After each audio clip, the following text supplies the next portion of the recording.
good morning to you. Thank God it's Tuesday with a difference. Today is the fifth day in the month of August 2025. How are you coping with your August? Yes, we're supposed to be having August break if the rain had fallen at the appropriate times, but then the weather is a bit cold, not a bit cold, actually cold, and it's heavy downpour. This morning the cloud looks a bit cloudy, so there are tendencies that it's definitely going to rain. Welcome to Family and Values on Galaxy Television, where we are reaching out for the stars. We want to surpass the stars. We want to reach above the stars because that's what Galaxy is all about.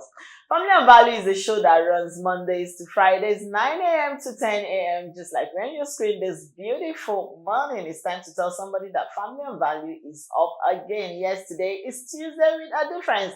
And trust us to come with another conversation that will blow your mind, educate you, and give you a shift in your mindset. The show 9 a.m. to 10 a.m. Please don't always miss it. Set it as your alarm.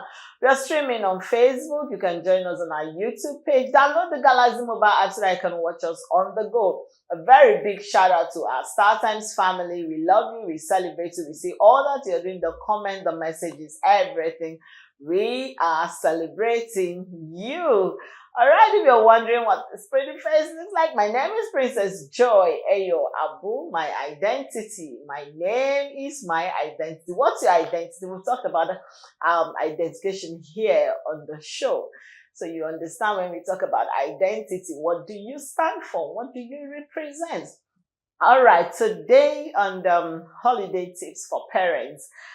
If you're a working class mom, or maybe a mom that goes to the shop and a dad that doesn't stay at home, please, I would advise you always make some packs for your kids. I remember sometime here on the show, myself and Mama Gen Z talked about how you could make little snacks, homemade snacks, and just tie them and keep them so that when they're hungry, they can always snack on it. This is not the time to go get all the junk food and just drop for them. No. Make home meal foods, portion them into plates. Okay, afternoon you have this is what you're going to have for your dinner. And if you know you stay out late, so you do that, it helps you so that you don't have stories that touches the heart. Let nobody go to the gas to go and on your gas. And so I was trying to warn them. You could always do that. They still have their lunch box, they still have their lunch packs with them.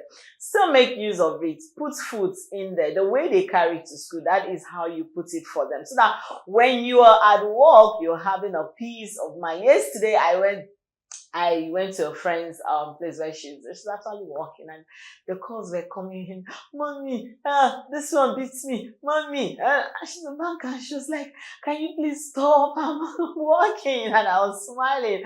I was like, that's what to be getting throughout this holiday. So if you're working and they have a phone at home, know that when a flight passes, they will definitely call you.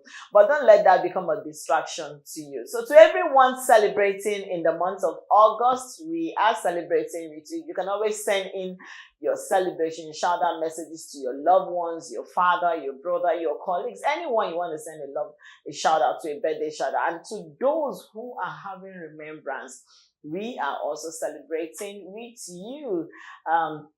The street where I lived, I think the man that was named after that street actually died.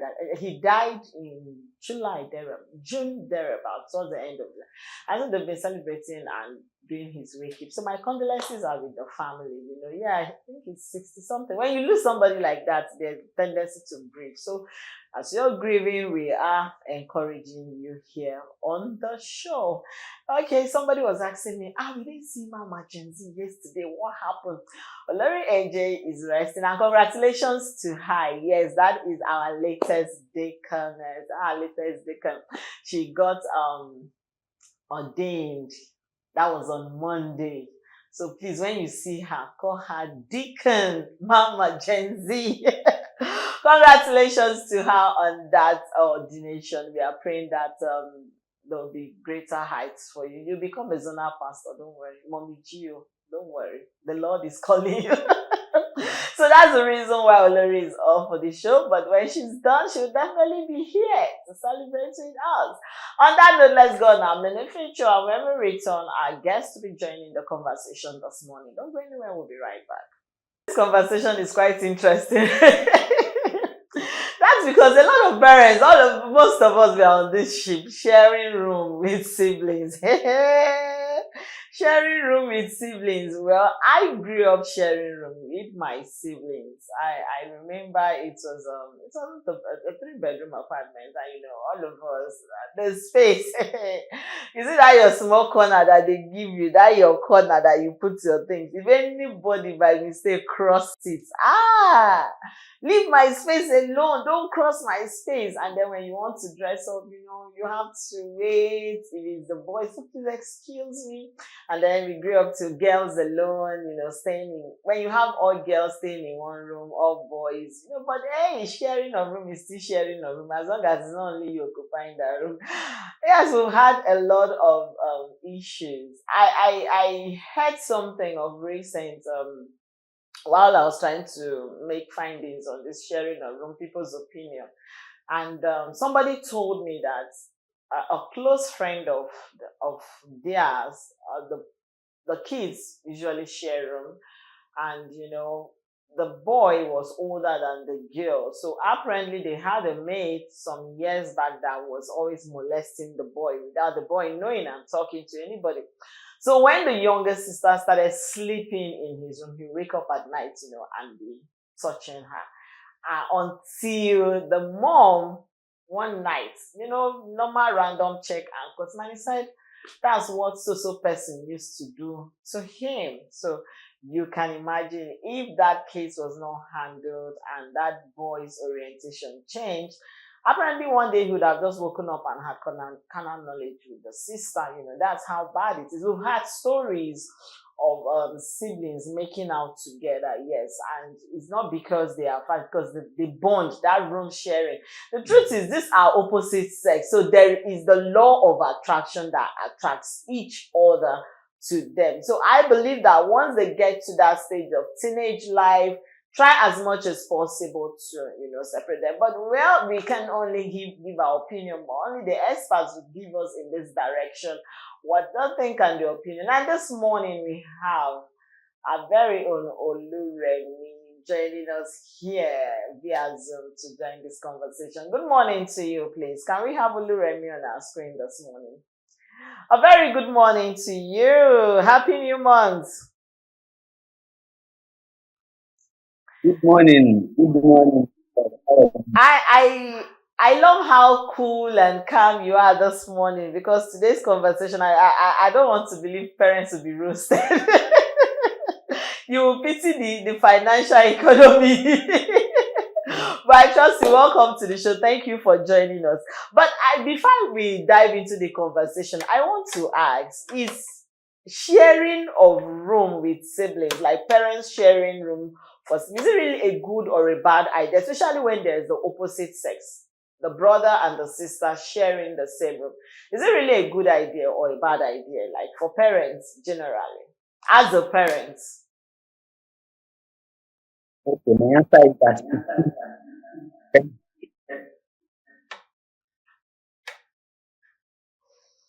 Okay, I love the answer you gave us. But now, what is the worst thing that can happen, or the best thing that can happen when siblings share room together?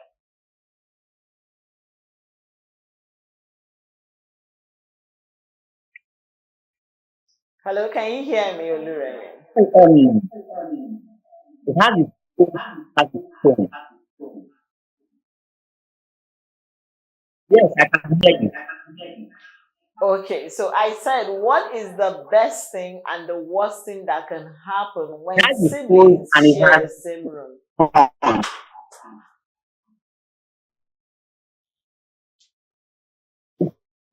But just Okay, founding board for every child. let's My go on a siblings quick break. and We'll be right myself, back, please, so that we'll fix whatever it is that is happening to our network this morning. Let's go on a break. We'll be right back. Welcome back. I'm hoping that has been fixed. Do we still have Oluremi? Sorry for that little break. We needed to fix the audio. Thank you You for are far still away joining from your us. mic. Now let me start with what I was asking. I said sharing room with siblings. Is it a good idea or a bad idea? And what is the worst thing that can happen or the best thing that can happen when siblings share the same room, especially the opposite sex? Okay, I want to confirm if you can hear me now. Yes, I can hear you loud and clear.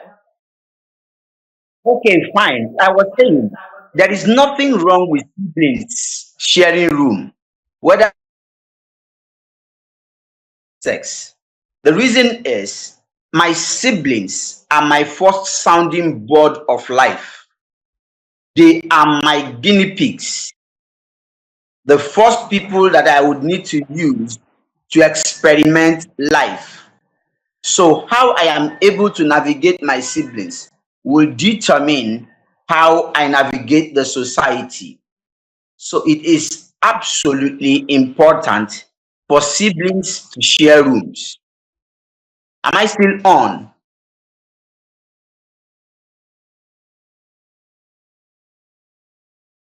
I can hear you. Go on. Okay, so I it's can hear you very absolutely well. important and good for siblings to share rooms. However, as they go on, considering the fact that children display virtues and values at different stages of their lives, you observe them and understand what each one of them is growing into. That is when you begin to decide whether to separate them or to leave them together. Now, some of them could become people who internalize pains and learnings. Some are people who would value their spaces. Some will value their own silence. When the other sibling is somebody who values affection and attention, this other person is valuing his or her own self, and her company or his company is all that matters at that moment. So every attempt to walk into that space becomes choking for that child. So at that point, aggression will set in. Aggression not because he or she hates the sibling, but because something he or she is protecting is being encroached into. So an observing parent would understand that that time, one is to understand what is going on with that child and please create a space for that child. It doesn't mean that they hate each other. It simply means that this particular child is in their need of his or her own food. So we need to understand that. Secondly, you rightly posited earlier, a child has something that the parent wasn't aware of until he began to bleed it on his own sibling, or intermittent checks that she's put in place that enabled her to work that experience. If not, that would have gone on for a long time. Yoruba speaking audience understand what I'm about to say. There are names we have that connote certain incidents. When you hear names like Ibidapo, Ibiyemi, Ibironke, it simply means that it's a product of sibling sex or sibling emotional relationship. So those are things that when we begin to understand how these children are growing and in which direction each child is growing, by and large, it's good for siblings to cohabit and share room until a certain stage. And when we get to that stage, we will talk about it. For that introduction. Now, I'll give you a little snap peek into growing up and the experience I'm having now. Now, when I was growing up, we are about six of us, six girls and two boys. And at that time, my parents were not comfortable enough, so we're staying in a three-bedroom apartment. and all the kids were staying in one room. I remember then, for the ladies, my stepmom would say, if you want to bath, make sure you carry your stuffs to the bathroom, towel yourself, put on your undies, then come to the room and maybe apply your cream and dress. And then he told the boys, when your sisters are in the room dressing up. No audio. Hello, can you hear me? I hope you can hear me loud and clear. So when she would tell my brothers, when your sisters are in the room dressing up, you excuse them. You take a walk out of the room. And that was how we operated until we were able to, have a bigger house when they built their house and we were staying individually in our rooms. Now, bringing it to what I have a 12-year-old daughter and an 8-year-old son, and both of them are in the same room because I do my regular checks. And then I notice my daughter wants her space. Sometimes she locks the door, and once she's inside there, the boy can't get in. And one day my son said, Mommy, what is Ella always doing in the room that she doesn't allow me? In fact, his only business in that room is just to sleep and pick his towel. Dressing up, he does it in my room. And one day he said, I'm tired of this. I need my own room. And I'm like... And then the funniest thing is, he is a very clingy person. He is very clingy, and he clinges to the sister. But the sister wants her space. She wants her room. She doesn't want to share the room with. And I'm like, for now you have to share, because that's where bonding comes in. So in situations like, because I know a lot of parents are in situations like that, what is the best way to navigate? Because sometimes the boy will say, the room is also my room now. Let me come in. Let me stay there. I want to spend some time. How do we go about this conflict when they start creeping in? Because of the age difference and the fact that they're on the opposite side.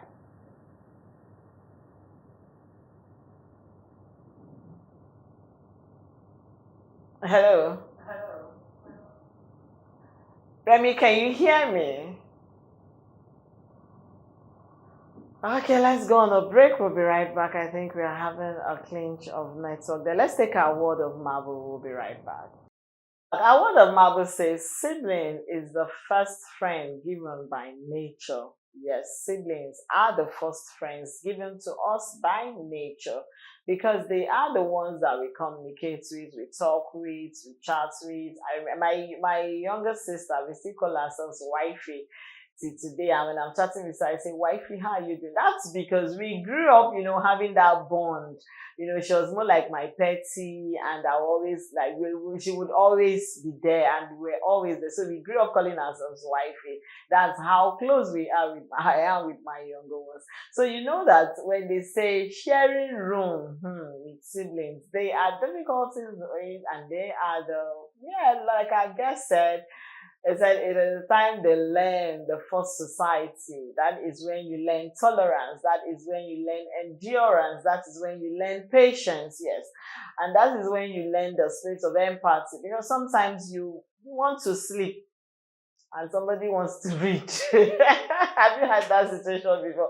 You want to sleep and your sibling or your elder sister wants to read, or brother, and they need the light on. And probably you're the type that don't sleep with lights on. You know what the problem? You either stand up and go away. And let there be the issue, and they say that your elder sister is saying, I don't want to go to the parlor to read. I want to read in the room. And these seniors, they can senior us.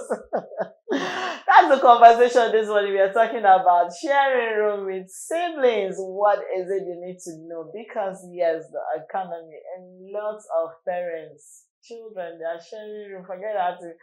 I know of somebody the day I went to visit them, I discovered that it's a room and parlor self-contained. Yeah, that's how they call it, room and parlor self-contained, and everybody's there. So when they were both father, mother, all of them, they are sharing. So you can imagine, in that situation, what do we say? All right, we still have our guest joining us. Let's have Oluremi on our screen now. We are hoping that the network will be nice with us this morning. I need to have this conversation with him on a smooth ride because we need to hear a lot. He has a lot to tell us. He is a parent, a coach, is a relationship, he's an author. He doesn't joke with children or anything siblings. He's always putting anything children. He's there for them. So let's have Oluremi back on our screen so that we'll continue this conversation. Okay, I'm hoping you can hear me now. Can you hear me, Oluremi?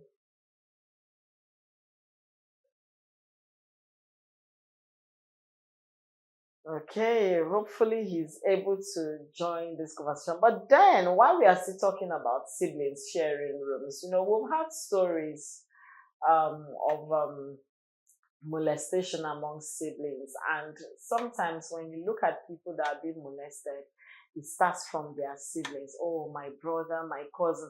And when we talk about siblings, we are not just talking about one father, one mother. We are talking about two cousins, yes, because they are still cousins. Sometimes your cousins, they come to stay with you, and you people have no choice than to share a room. That's just the truth.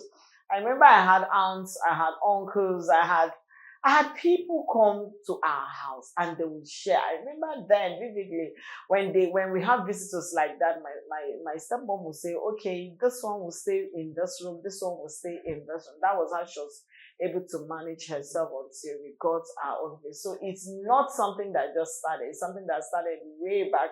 And these vices, why we are bringing this conversation is to help you understand in the midst of siblings sharing room, you should not take away the place of security and be vigilant, yes, because a lot is happening. I know it's gone those days you say, it's the sister now, it's the brother, nothing can, my dear, a lot can happen, a lot. You see that brother, that sister, a lot can happen. Oh. I forget to, then they say blood is thicker than water. That blood is what you even attract each other together. Remember, you're dealing with the mindset, and what is it the opposite side attracts, right? Is it not? So the other day I got back home and I saw my daughter putting on something. And I called her to the room. I said, Auntie, please. You're in the house. I know, yes, you want to be free, but don't put on this. And she said, it's just David. David is just it. I said, no, it's not just 8, my dear. I said, it's not just 8, because that's what you are, that's their mentality, but you don't know the world we are living in, So that's why we are bringing this conversation. At night, wake up, check up on them. Don't just say, oh, don't close their door. I don't close their door. In fact, their door is wide open. One time, my daughter was like, why is the room always, why are you not closed? I said, leave the door open. I want to pass. I want to know what is happening. So when you're parents and you're sharing room with your siblings, remember to be vigilant and try as much as possible to watch out.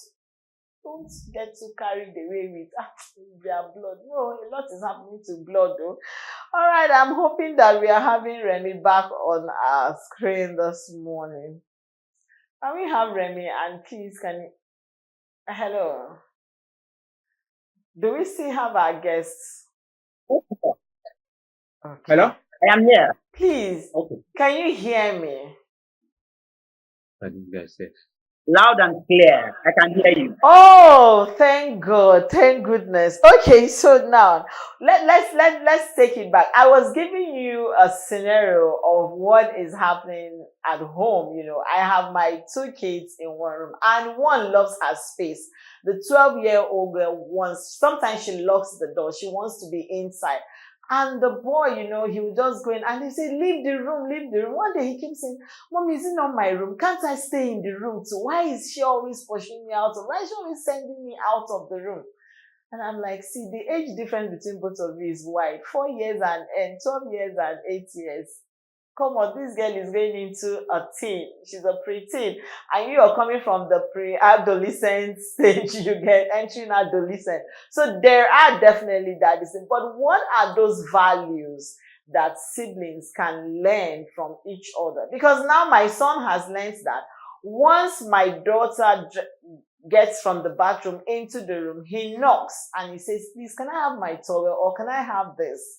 And then sometimes I said, "Are you done? Can I come in? Are you ready for me?" Those are the things he has learned. It wasn't difficult. Sometimes he will batch on the girl and it's my room. We needed to go there. Now, what are those values that parents can also incorporate into siblings as they share room together in bonding? All right. We live in the age of take it, receive it. Much as you want to take and receive it, nothing is dropped on your laps a la carte. You need to fight for some things. So learning to fight for things and win your way through starts with siblings. You need to learn how to win from people, how to win with people by learning through your siblings. None of your siblings would willingly want to give you anything. So we often tend to want to eulogize children who are easy. I mean, who easily want to share their things. It is not children's thing.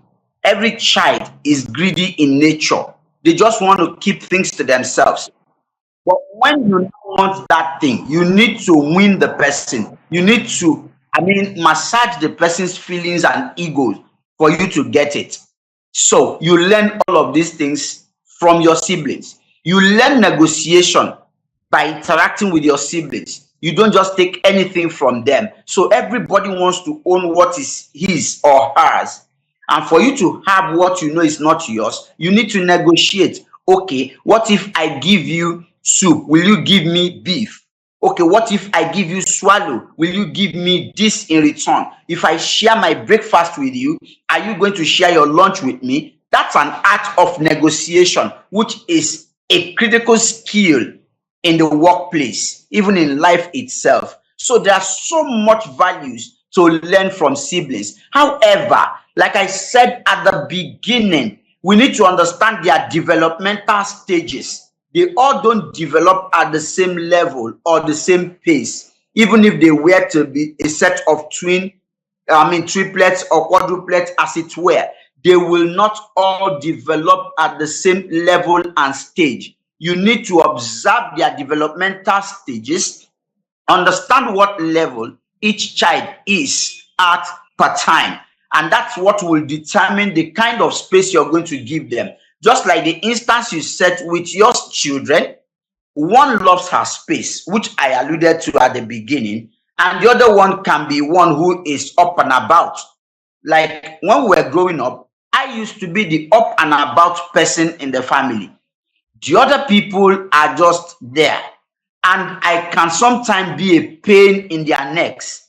So they just don't want me there. And if I hadn't people who explained it to me, I probably would have hated my siblings till today, because every time you push a child away, it is often interpreted as rejection, and no child handles rejection well. So for you to know when to start separating room, understand their individuality. I think that's one thing that we all must allow to sink. Understand their individuality, and that's an important part. Understand their individuality. Who are they? What do they represent as a person? What does this person stand for? And then you find an in-between for them. Also note that influence rubs off on them. Children observe what we call third-party imprint. So when this one is somebody who knows how to study, definitely this other person will feel it, that I think I want to be like this person, even though it's going to be a struggle. It comes to this other person as natural, but this person is someone who is learning it. But once you have something you can look up to, it aids your learning and hastens it. And that's why you see that when you get into a family of academics, you will find that all of them are the same. Only on few cases that you find one that is different. So for influence sake, it is good for them to share room. But when you observe their habitual behaviors and behavioral patterns, and you realize that one is easily influenced, you can begin to separate their rooms. I think that's where I want to land it at this point. I love how you brought it and brought everything together just so that we will have a clear picture of where we are going to. And I love the fact that you mentioned individuality. I think that's where the issue is.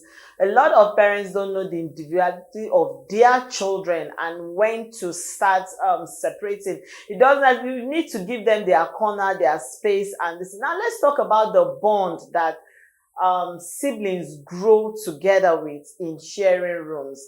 Now, I would still refer it down to my own kids. One is very clingy, which is the younger one. He likes clinging to. In fact, at night when they are sleeping, he would leave his space bed to the elder sister and sleep right under her. And then wake up and, push. At a point, she got used to it. So once she just sees the brother like that, she cuddles the brother and they sleep. Sometimes I'll have to wake up and get up, move to your space, to try to make that. Now, how does that sharing of room strengthen bond? Because this is family and value, and it's what is happening in homes. How does it strengthen sibling bonds together? All right. I'm happy with that you have brought up, and I'm going to take it from a perspective. The Bible says the two shall become one. And when you look at it literally, mathematically, and otherwise, they don't ever become one. Because as couples, we don't share a lot of things in common. We still have our individual differences. However, one thing that could sum it up is that when we come together, we become one in a child. So the two shall become one in a child. This is why when I conduct premarital, sessions for people, I tell them, what kind of children do you desire?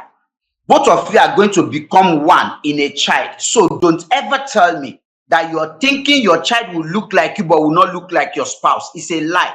So if you talk about bonding is not something children are born with. Bonding is something children walk into. There has to be bonding existing in that family for children to walk into it. So children don't share bonds because they share rooms. Let's get that fact.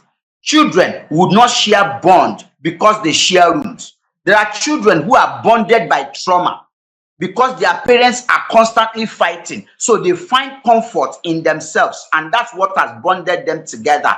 And that bonding is labeled. The day that trauma disappears, they will just suddenly realize that they don't have need for each other. I am telling you something I've done over the years. Some children are bonded together by poverty because when this one is hungry, I am there providing succor. I am there providing comfort and shelter. As soon as there is plenty and abundance, they don't share that common goals again. So, but we're talking about when you create a bond that exists beyond sharing a room. Let everywhere in the house be a room for children. That they are there, they can see love everywhere they go. They look out for each other. We need to take this beyond sharing room. Sharing room is just one aspect of creating sibling bond. If you want to create sibling bond, it goes beyond sharing room. It has to do with a lot of things you do with them. Help them see the value of each other.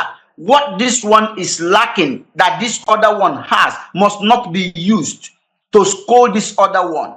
So when children share room, what will create crisis and conflict in that room are the way their parents treat their individualities. Let me echo that again. If your children are going to have conflicts or crisis in their room while sharing room, it is as a result of what you as a parent has done to them. If you echo the values in this person and you use it to scold this other person, you have created a silent crisis and conflict that they are going to sort out when they enter their rooms. So if you create an atmosphere of love, acceptance, and affection for children, they walk into it and they glide in it with ease. So it starts with you and your spouse. So children don't just naturally develop bonding amongst themselves. That's why I said it now. Do not allow their bonding to be tied to anything. Let it be tied to a natural atmosphere. There's something we treat when we treat life generally. We tell people how important environment is. So you must create that bonding with yourself. How are you bonded with yourself? How much do you love yourself and love your environment? That is what your children will walk into. They are not going to create it and bring it from heaven. Nobody brings sibling love from heaven. Let's get that right. Let's get it from this very moment. It is not something you earn by praying, oh Lord, let my children love themselves. God will hear you, but God depends largely on the things you have done for him to work. That's why he expressly said, without your mind, I can do nothing. So what is in your mind that you're pouring out that could make your children bond together? Is it hurt? Are they only bonding when you inflict injuries on them? Then they come together to sit together to discuss how painful it is that their parents had to hurt them in the name of discipline. What is bonding them? When you don't hear them talk or shout from their rooms, can you tell me what is creating that bond for them? Because a lot of time we see children put their heads together and we think that they are bonding. I can tell you this from experience, that every time my siblings and I sat down to talk, we were discussing how our father was beating us because he was cane, free. He loved to beat us because that's the only way he understood discipline. And people would think we were bonding, but age has taught us that that was just all that brought us together. Now we are all grown and we have just realized how much of individuals we are, nothing like a family. So if there is no part of this conversation that you are taking home as a parent, please take this. Do not think that the fact that your children are sitting together means that they are bonding. Understand the essence of their bonding. Understand the fusing of their individuality. And that starts by you understanding their individualities, knowing who A is from who B is, and then understanding their middle point where they would have to coexist and live together. And let me also add this. You can go on and check it. Siblings who share lovely bond go on to excel in life. Siblings who share lovely bond go on to excel in life. Check it out. They don't struggle. I'm not saying there are no people who came from homes that struggle that have not succeeded, but I'm telling you that their pace at success can be measured. But you see, those who are from a bonded home, a home where love, is an environment, not something they struggle to see or observe, they go on to succeed with ease. They succeed with ease. So, sharing bond among siblings transcends sharing rooms. But this subject today, or the topic today, is sharing room. And I would say that it has a lot of values for as long as you as a parent has done your work very well. Let me land this here. That is why when we talk about Remy, he comes with a whole dimension. He brought in a lot of that. And truly, I can relate because when myself and my siblings were growing up, everything that brought us together was just there. Today, I can literally say we could go for years without talking to each other, without anything that brings us together. Maybe we want to have a family, somebody is doing wedding and we create WhatsApp group, and after that is gone. There is no bond whatsoever to say, okay, I love this person, but sometimes 2-3 years we don't talk to each other. It's not because we are quarreling. Nothing is wrong with us. We just believe everybody is fine. But growing up, we're just clinging on each other. And so now that's why we talk about realities when we talk about family and values. So I can really relate. So it's beyond just sharing room. It's showing them love. Let them grow with that environment of bond. Now, because of our time, before we let you go, I just wanted to give your final words to parents who are listening to us, and to viewers who are also listening, because I am relating to this because I grew up in that environment, so I can literally say, and I know there are lots of our viewers out there too who are also on the stage. Now, your final word of advice before we let you go. All right, my final word will be in two stages. One for parents who have children right now. And the first one is, if you have your children, please do not repeat the error of Manoah and his wife, and those are the parents of Samson. These people destroyed the life of Samson. And then again is, if you are yet to marry, I am not against you marrying that person that tickles your fancy, that stirs the butterfly in you. But I'm begging you, sit back and check the combination of both of you. What kind of children are you going to produce? Your marriage, your emotional feeling transcends you and that person you're running after. Children will come out of it, and their future, the future of generations to come, depend on that your marital decision. Before you make it, sit down, think again. That's my last word. Again, before you take that decision, thank you so much, and I'm so glad that the network allowed you to really give us this. This last part of it was just what we needed for this show. Thank you so much. Thank you, Oloremi. Enjoy your holiday. Have a wonderful, wonderful Tuesday ahead of you. Thank you for being part of the show. All right, tomorrow is Wednesday, and we will be discussing, is narcissism a choice? We are hearing this one is a narcissist partner, this one is a narcissist husband, this one is a narcissist wife. Is it a choice? Do people really choose to be narcissism by nature, or is circumstances that present itself to them? Tomorrow we'll have that conversation with our guest here in the studio. Thank you for being a part of the show. I am Princess Joy Ayo Abu. I'll see you tomorrow. Bye for now.